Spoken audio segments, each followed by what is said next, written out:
Hello guys, welcome to Autolatest cars. Today we are driving the last generation of big SUV cars from Mazda.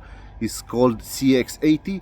This is actually a long wheelbase version of the CX-60, one of the most important SUV cars on European, American and Asian market. First of all, when we are talking about the new CX-60 and the new CX-80 3-row SUV, as you can see, we have to talk about the fact that this platform, it's quite innovative. This is a platform made by Mazda to become a premium brand. First of all, in the front we have a double wishbone front suspension, rear multi-link rear suspension standard, and of course the entry-level version, I think the diesel engine, 3.3 Skyactiv diesel engine. It's only rear-wheel drive, but when we are talking about now about the new plug-in version, which has a 2.5 liter petrol engine and an electric engine integrated in the new Mazda AT8 torque converter, electrified gearbox with 195 horsepower. First of all, this car, when we are talking about the CX-80, we have to talk about a car that has a longer wheelbase compared with the CX-60. It has also seven seats. It has another row of two. I think this version has only two seats on the middle row and three small seats on the back row.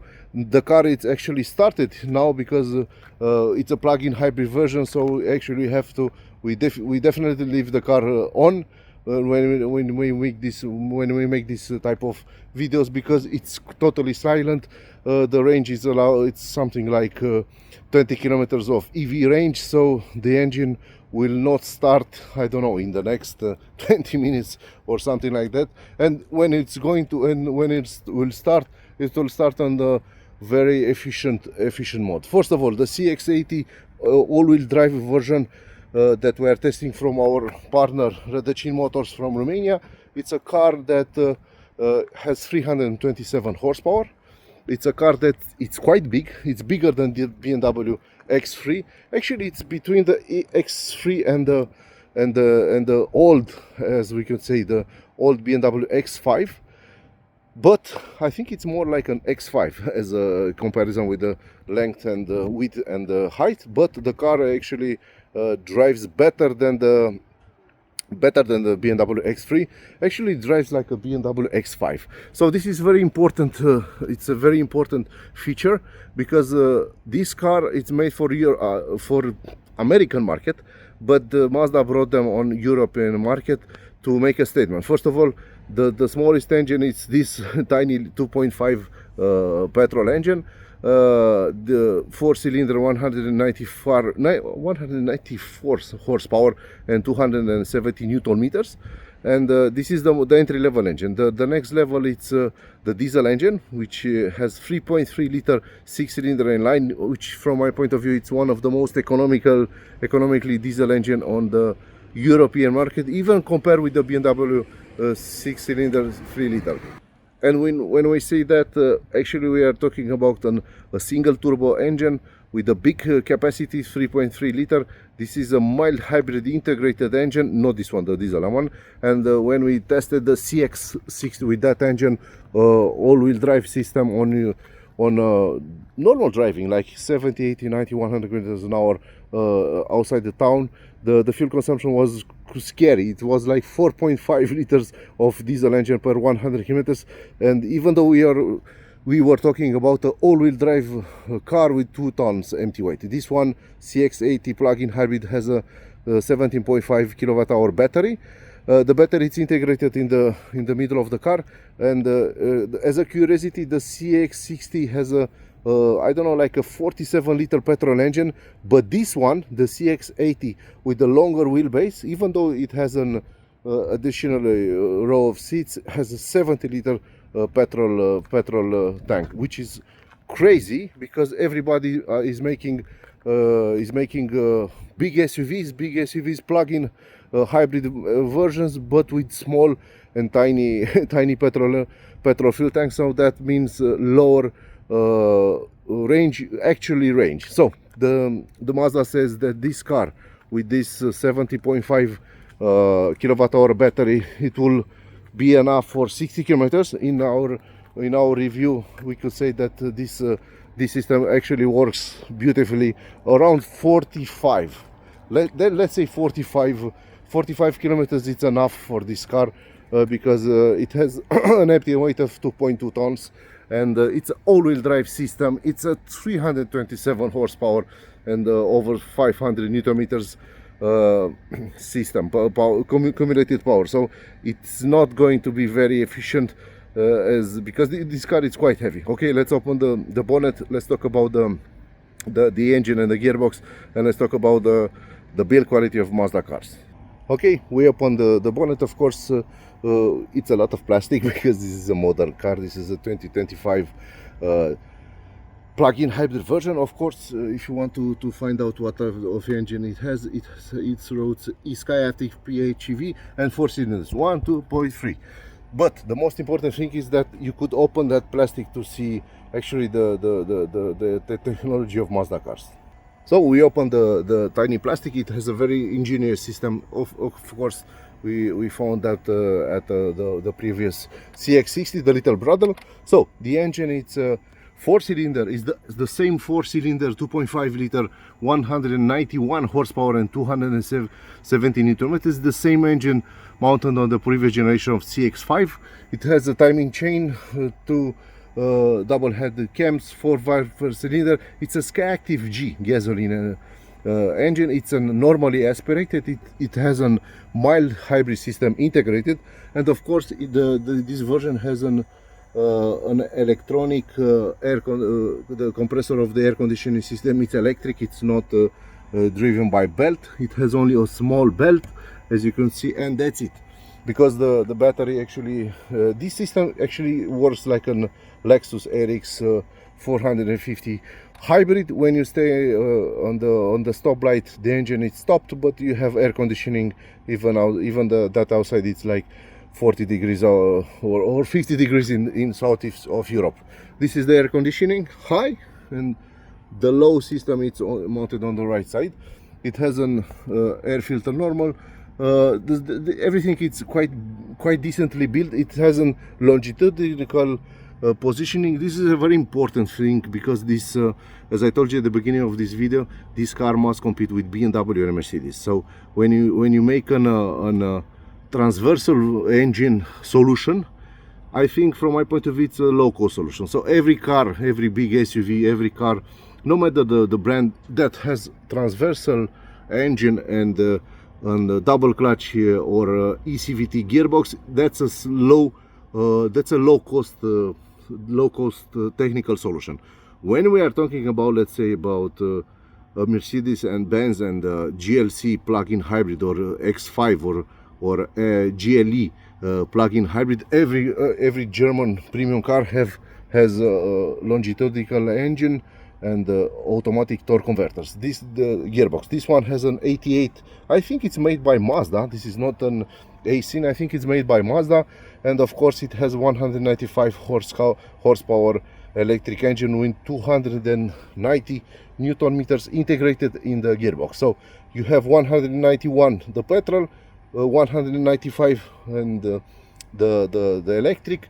The combined power that Mazda say it's around 327 horsepower and 500 newton meters, but when we compare actually on the paper 290 newton meters with 170, it doesn't make an equal of 500. So this car, it's a statement from Mazda. Okay, we start building big SUVs. You have a premium solution. We have premium engines. This is not a 2.0-liter turbo engine like a BMW or Mercedes-Benz. It's a big 2.5 normally aspirated. With timing chain, with no problem with the timing chains like the Germans. So this engine should run like 300,000 kilometers or 400,000 kilometers with no problem. As the engine mounted on the Mazda CX-5, everybody knows that it's a car that actually with 86 gearbox could run 400,000 kilometers with no problem. Okay, the fuel consumption on Mazda, it's not on the Mazda on the former CX-5. It was not decent because it was actually a 2.5 liter with torque converter and all-wheel drive system.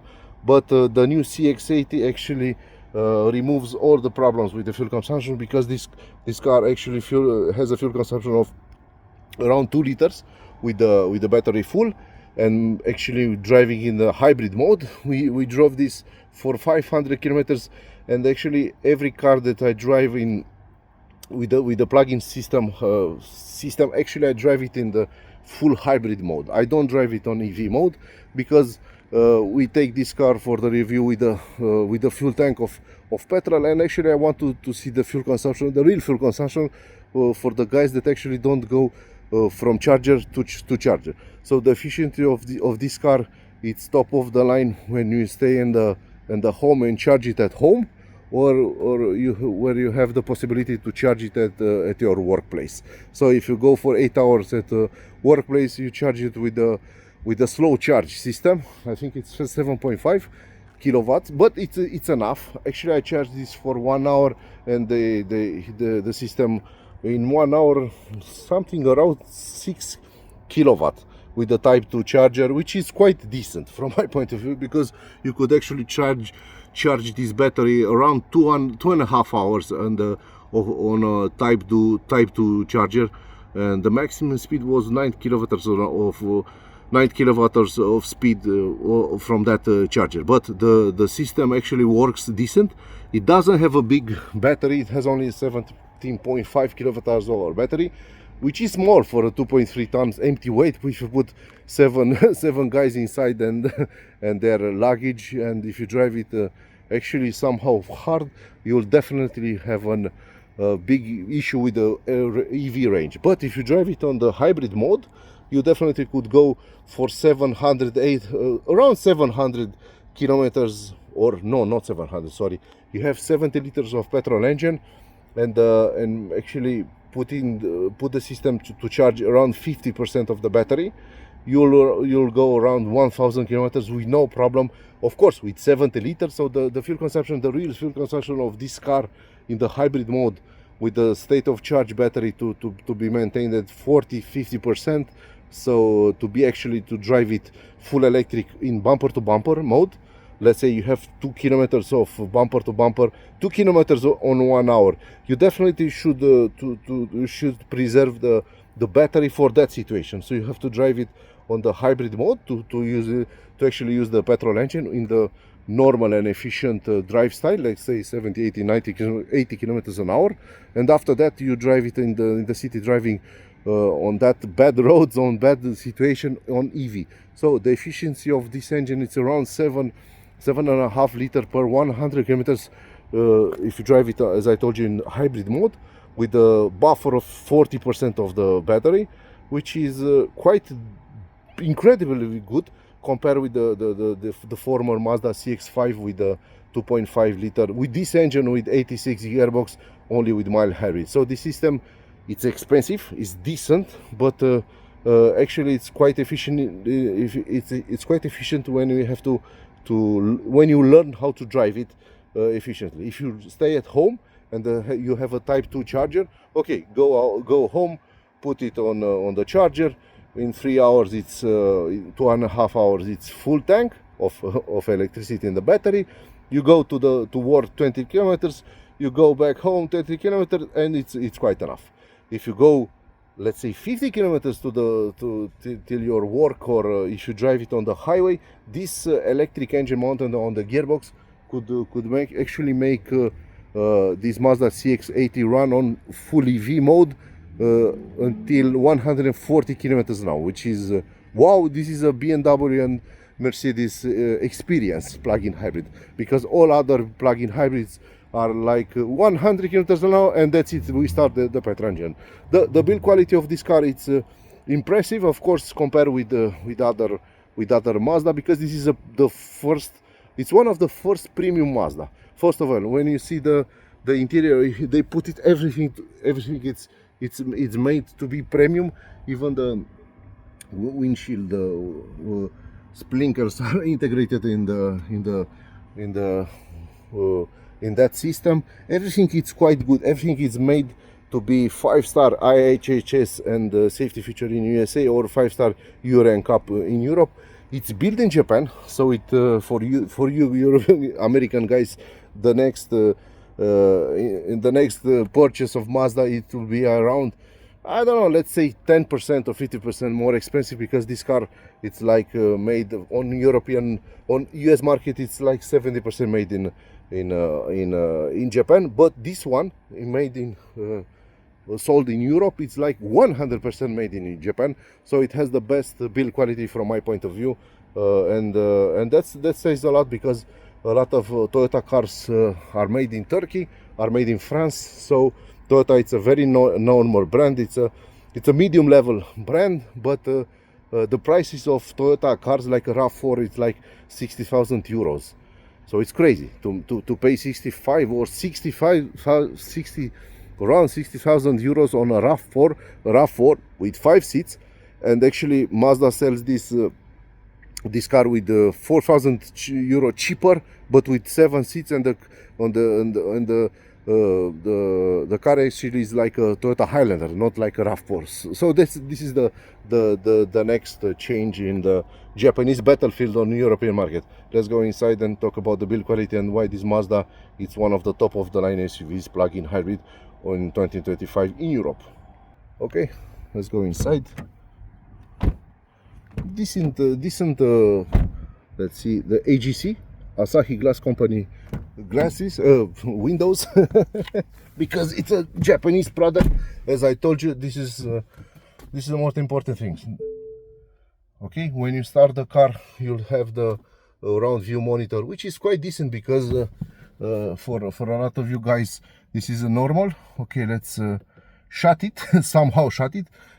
So we have 90 kilometers of range of electric range, and 390 kilometers on petrol. The average fuel consumption, as I told you, is around 7.5 liters of petrol engine on city driving, and around 20 kilowatt hours on electric EV mode. So we are now in EV mode, because the car, it started, but it's in normal EV mode. We have MI drive.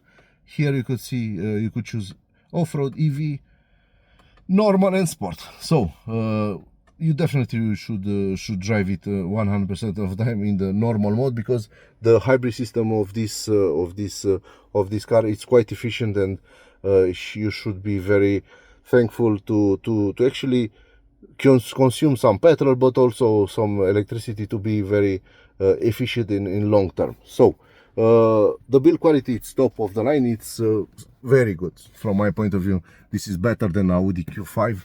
This is better than BMW X4 or X3. It's better than the Mercedes GLC. Okay, it's a very big statement. It's going to be followed by a lot of hate, but actually the build quality of this car, it's wow. So of course we are driving the top of the line now, but of course in the entry-level version, Mazda will offer you also the same build quality, the same materials, except the seats that are on the standard mode are textile, which is the most important thing in southeast of Europe in the summertime. Compare with this top of the line leather seats. You could see it there. It's a very good seat, very beautiful. This is a premium interior from my point of view. And of course you'll have, of course, the ventilated seats, heated steering wheel, and so on. But also you have the buttons, which is incredible, because Mazda is still one of the most pragmatic car manufacturers in the world. You have a normal LCD here, but it's not like a Toyota style, a very square one. This is a rectangular one, which is quite good, because when you stay in the, this is my head, the position of this is my view, and of course I have the bonnet. I see the bonnet, and the multimedia system, it's lower, so it's a very important ergonomically chosen system. The side mirror, it's mounted I don't know, like 10 centimeters, because the A-pillar, I have actually visibility between the A-pillar and the side mirror. And of course the joystick, this is a joystick, PR and D. This is normal. You could shut off the car in D. Of course, let me show you. And they will tell you anti-roll, away, engage. So if you leave it on D, the brake system actually put it on handbrake because it's important that a lot of accidents they are made in US market with in the 90s, and everybody forgot to put the gear level on parking, or no, they forgot to put it on parking. They leave it in neutral, and actually the car roll over on their family. So it was a very bad system. So Mazda has this system. You leave it on D. Now it's on D, and we are put it on. And of course, now we started the car. The gearbox it's on D. So that's it. You have two cup holders, which is a decent wireless charging. Every buttons you will like on the modern car, on the modern 60,000 euro car. You have paddles because it's a torque converter gearbox, and it's one of the most important gadgets on this car is that the fact that Mazda actually in the last 10 years give up the automatic gearboxes made together with the Ford brand. When Mazda was acquired by Ford, a lot of Mazda CX-3 and 5 had a lot of the automatic gearbox were 100% Ford. They were very good gearboxes, but they were not premium gearboxes. Toyota has actually is the owner of Emission gear manufacturer, which is one of the most important automatic gearboxes producers in the world. And Mazda said, halt, we are going to start to make our automatic gearboxes. On the previous generation of CX-5, the last generation of CX-5, CX-3 and Mazda 3 all versions, and Mazda 6 all versions, they had the 86 made by Mazda with a very liquid oil, especially made by Mazda for I think with the Neos for that gearbox. So the next step in the evolution of Mazda gearboxes is this one. It's 88. It's a gearbox that it's a normal torque converter on the diesel engine. Diesel engine that is capable around 700 Newton meters. So this gearbox 88 longitudinal should have no problem with the 700 Newton meters. And of course this version, which I think is the most elaborated and the most high-tech, with the 195 horsepower electric engine integrated inside. Okay, let's talk about the prices. This is the entry level on European market. It's called CX-80 exclusive line, and the price tag is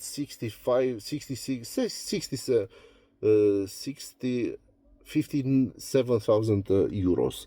It has a lot of system. This is the plug-in system. It's like 2.5 e-Skyactiv PHEV, 327 horsepower or 241 kilowatt hour. This is the capacity of the engine, 2488 cc, 88. And let's talk about the standard version. When you buy the standard version, you'll have, of course, the white color and the 20-inch alloy wheel standard. So this is the standard version. This is the exclusive line. Let me show you the beginning of the technical details, because this is important, because this car is sold in the same version in European on US market. 2.5 liter, 191 horsepower at 6,000 rpm, 261 Newton meters at 4,000 rpm. This is the petrol engine, and after that you'll have the electric engine that has 195 and 270 Newton meters. The 0-100 kilometers an hour is 6.8, max speed 195. As I told you, the petrol tank is 70 liters, and it runs on 95. So it actually, this car could run on the, I think, on a regular in US market, which is 88. But that's a very big problem for BMW and Mercedes and Audi. The length is 4,990 millimeters, so it's 5 meters long. The wheelbase is 3 meters 120 millimeters, which is quite big. The luggage compartment with the third and the second row, it's 1,071 liters, which is almost 2 metric cube.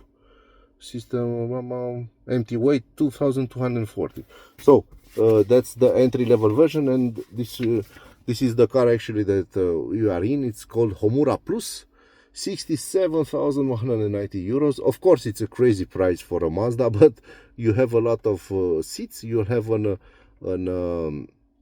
327 system, petrol and electric system, and everything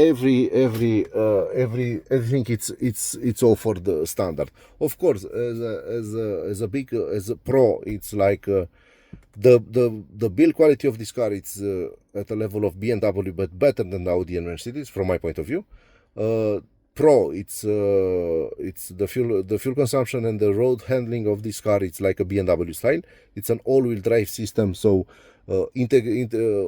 permanent all-wheel drive. So when you have a problem with the battery, it's like empty battery. This car is not a rear-wheel drive. This is all-wheel drive, even though the fact that the battery it's empty. A problem with a lot of Lexus cars, Toyota cars, and a lot of Stellantis cars, plug-in hybrid versions.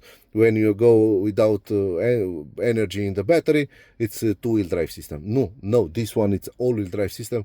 It's like a system. It's like the performance are compared with the BMW X-Drive plug-in and the Mercedes-Benz 4MATIC plug-in with 9G Tronic and the BMW ZF8. So this is a premium solution, premium behaving of the car. It's top of the line. It's like BMW. It's more dynamic than a Mercedes GLC from my point of view. It has 7 seats, and the price tag beginning at 57,000 euros. It's okay.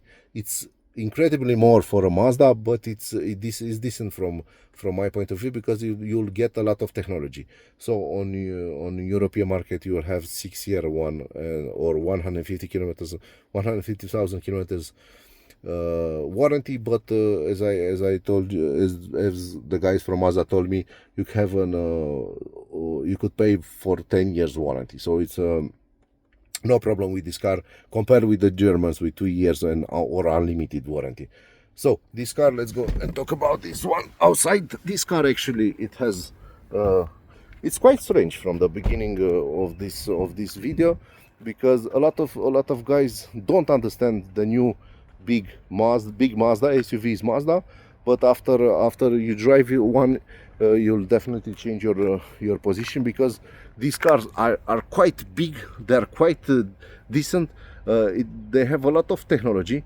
They are efficient plug-in hybrids, big plug-in hybrids, and I think they have quite a big resale value, because when you sell when you're talking about the Mazda CX-5, you could see the price tag of that car on European market with the petrol engine or the diesel engine. It's quite high, so you'll definitely have a bigger resale value with the CX-60 and CX-80. And being this being a top of the line version, I think you'll have the most important gain from my point of view, because this is a very nice car. It's a 7-seater. It's a plug-in hybrid, so no electrified guy could criticize you, because you could run 45 kilometers on EV mode with no problem. So it doesn't have a problem with the performance, because it's 327 horsepower, and even though it has a very big empty weight, like 2.3 tons, almost 2.3 tons, but it has over 320 horsepower. So you have an complete big SUV. Of course, is the price tag, but if you want to make a comparison, you should definitely go to see how much is a BMW X5. You should definitely go to see how much it's a Mercedes-Benz GLE with the 7 seats, version, and you'll definitely find out that Mazda is like 40 or 50,000 euro cheaper compared with that plug-in hybrids. Even though this is not a premium brand, but from my point of view, this Mazda actually is the first premium car made by Japanese. This big SUV called CX-80, a car that is borrowed from our partners Ariane Motors in Bucharest. Thank you.